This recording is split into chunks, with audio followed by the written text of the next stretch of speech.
ఆంధ్రప్రదేశ్ ప్రభుత్వ ఉద్యోగుల సంఘం ఏపీజీఈఏ కాకినాడ జిల్లా శాఖ ఆధ్వర్యంలో రాజ్యాంగ దినోత్సవాన్ని కాకినాడ జిల్లా ఏపీజీఈఏ కార్యాలయంలో ఘనంగా నిర్వహించారు. ఈ సందర్భంగా కాకినాడ జిల్లా శాఖ కార్యాలయంలో జరిగిన జిల్లా సమావేశంలో జిల్లా అధ్యక్షుడు జగన్నాథం, అసోసియేట్ ప్రెసిడెంట్ డిఏ రత్నరాజ్, జిల్లా ప్రధాన కార్యదర్శి జ్యోతుల రాంబాబు మాట్లాడుతూ రాజ్యాంగ దినోత్సవం రోజునే తమ నాయకుడు రాష్ట్ర అధ్యక్షుడు కేఆర్ సూర్యనారాయణపై పెట్టిన కేసులు ఎత్తివేయడం శుభపరిణామమని అన్నారు. రాజ్యాంగ పరిరక్షణ కోసం ప్రాథమిక హక్కులకు భంగం కలగకుండా ప్రజాస్వామికంగా పోరాటాలను చేస్తూ ఉద్యోగుల యొక్క హక్కులను పరిరక్షించుకోవాల్సిన అవసరం ఎంతైనా ఉందన్నారు. రాజ్యాంగం భిన్న వర్గాలు, కులాలు, మతాలకు చెందిన అన్ని సమస్యలకు సమాధానంగా భారత రాజ్యాంగం ఈ రోజుకి నిలుస్తుందన్నారు. ఈ కార్యక్రమంలో ఏపీజీఈఏ సభ్యులు తదితరులు పాల్గొన్నారు. ఈరోజు కాకినాడ జిల్లా ఏపీజీఏ జిల్లా సమావేశం నిర్వహించుకుంటూ దీనిలో భాగంగా మరి భారతదేశ రాజ్యాంగ దినోత్సవాన్ని జరుపుకుంటూ మన ఏపీజీఏ జిల్లా కార్యాలయంలో మనం జరుపుకుంటూ ఒక ముఖ్యమైన విషయాన్ని ఆనందంగా తెలియజేస్తున్నాను అందరికీ. కాకినాడలో ఉన్న మన ఏపీజీఏ కుటుంబ సభ్యులకి, ఉద్యోగులకు కూడా ఒక విషయం తెలియజేస్తున్నాను. ఏంటంటే రాజ్యాంగ దినోత్సవం నాడే మన రాష్ట్ర అధ్యక్షులు కేఆర్ సూర్యనారాయణ గారి మీద పెట్టిన కేసులన్నీ కూడా ఎత్తివేయడం జరిగింది. మరి అదేవిధంగా మన రాజ్యాంగపరంగా మన హక్కుల్ని ఎలాగైతే పరిరక్షించుకుంటున్నామో అదేవిధంగా మన హక్కుగా ఉన్న మరి కేఆర్ సూర్యనారాయణ గారి మీద కేసులు పెట్టడం అనేది అది పూర్తిగా అనైతిక చర్య. అది పూర్తిగా మరి కేవలం రాజకీయ కక్షతో చేసింది మాత్రమే. అందువల్ల ఈరోజు అందులో ఎలిగేషన్స్ ఏమీ కూడా ప్రూవ్ అవ్వలేదు. ఆయన కడిగి ముచ్చల్లా బయటకు వచ్చారు ఈరోజు. కాబట్టి మనకి ముఖ్యంగా ఏపీజీఏ కుటుంబ సభ్యులందరికీ కూడా మరి ఈరోజు శుభాకాంక్షలు తెలియజేసుకోవాల్సిన రోజు.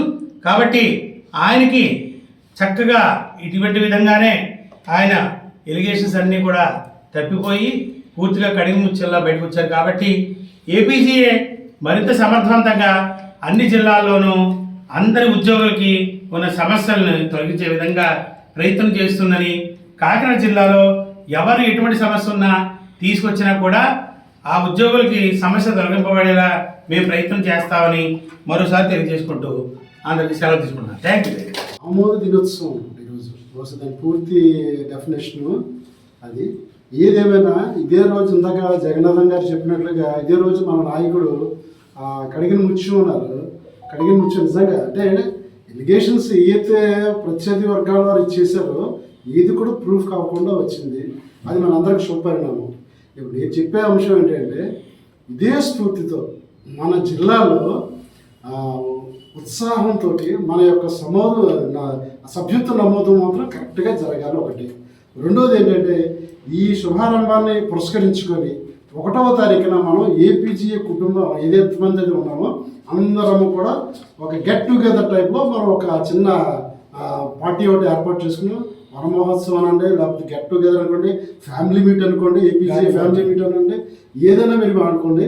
కానీ అందరం కలిసి ఒకరోజు చక్కగా సరదాగా ఇప్పుడు దాకా ఏదైతే ఎలిగేషన్స్ ఉన్నాయో అన్నీ మర్చిపోతాం ఆనందంగా మన కుటుంబ సభ్యులతో ఏపీజీఏ కుటుంబంలో ఉన్నటువంటి ప్రతి ఒక్కరు including all our family members అందరం కలిసి ఒకరోజు అక్కడ చేసుకుందాం. అది డిసెంబర్ 1వ తారీఖున మనం అనుకున్నాం. కాబట్టి మొత్తం ఈ వార్తని మన కుటుంబ సభ్యులు అందరికి మీరు స్ప్రెడ్ చేయాలి.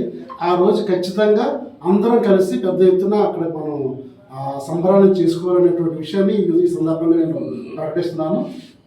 కనుక మీరందరూ కూడా సభ్యత్వ నమోదు మాత్రం ప్రాథమికంగా మనకు ఉన్నటువంటి ప్రధానమైనటువంటి బాధ్యత. ఆ జనవరి 26 తిథి ప్రకారము కలిసి వచ్చిందని చెప్పేసి జనవరి 26 దాకా వాయిదా వేశారు.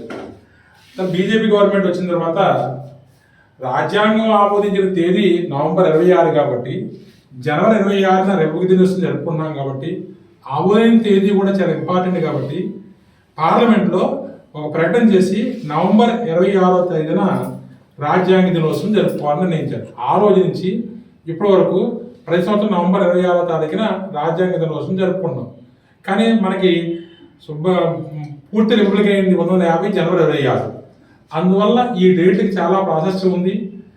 అందరూ కూడా ఏమనుకుంటారంటే ఫస్ట్ ఏమని అనుకున్నాం 30 జనవరి 26 సంపూర్ణ సంవత్సరం రావాలనుకున్నాం. అదే డేట్ని కొనసాగిస్తూ అది అమలు జరిపిన తేదీ, ఇదేమో ఆమోదించిన తేదీ. కాబట్టి ఈ రాజ్యాంగం యొక్క గొప్పతనం ఏంటంటే, మెయిన్ రాజ్యాంగం గొప్పతనం ఏంటంటే, ఒక ఛాయ్ అమ్ముకునే అతను ప్రైమ్ మినిస్టర్ అయ్యేటట్లు, అదేవిధంగా ఒక శాస్త్రవేత్త రాష్ట్రపతి అయ్యేటట్లు, అదేవిధంగా మనకి అన్ని వర్గాల వారు, మైనారిటీ వారు, ఇప్పుడు ఆవిడ ఉందండి మనకి ద్రౌపది ముర్ము, ఆవిడ ఫోటోలు చూస్తే మీకు మట్టి మోసినట్టు అవన్నీ ఉంటాయండి. అటువంటి వాళ్ళు కూడా ఉన్నత పదవి అధిగమించినట్టు రాజ్యాంగమే అమలు జరపడదు. ఈ రాజ్యాంగం రాయడానికి ఎన్నో కష్టాలు పడ్డారు. ఈరోజు కూడా భారత రాజ్యాంగం చాలామంది బయట ప్రాంతం వాళ్ళు అతుకులు పొందుతా అంటారు, కానీ కాదు. రాజ్యాంగం అనేది ప్రపంచంలో ఉన్న అన్ని దేశాల యొక్క రాజ్యాంగంలో ఉన్న ఔన్నత్యాలను తీసుకుని భారతదేశానికి అనుగుణంగా రాశారు. భారతదేశం ముఖ్యంగా ఏంటంటే రాజ్యాంగం రాయడం చాలా కష్టం అండి. కారణం ఏంటి, అమెరికా ఉందనుకోండి ఒక రేసిజం జనమే ఉంటారు, ఆస్ట్రేలియా అయితే ఒక రేసిజం జనం ఉంటారు. భారతదేశంలో విభిన్న మతాలు, విభిన్న కులాలు, విభిన్న వర్గాలు ఉంటారు. కాబట్టి అందరికీ ఆమోదయోగ్యంగా ఉండేటట్టు రాశారు. అంబేద్కర్ ఆ రోజు చెప్పారు. ఏం చెప్పారంటే అంబేద్కర్ గారు, రాజ్యాంగం ఎప్పుడైనా కానీ న్యాయ పరీక్షకి వెళ్ళినప్పుడు న్యాయ పరీక్షలో రాజ్యాంగం ఓటమైందంటే దాని అర్థం ఏంటంటే రాజ్యాంగం రాయడంలో తప్పు లేదు, రాజ్యాంగాన్ని అమలు జరపడంలో ఉన్న వ్యక్తులు తప్పు అని ఆ రోజు ప్రకటించారు.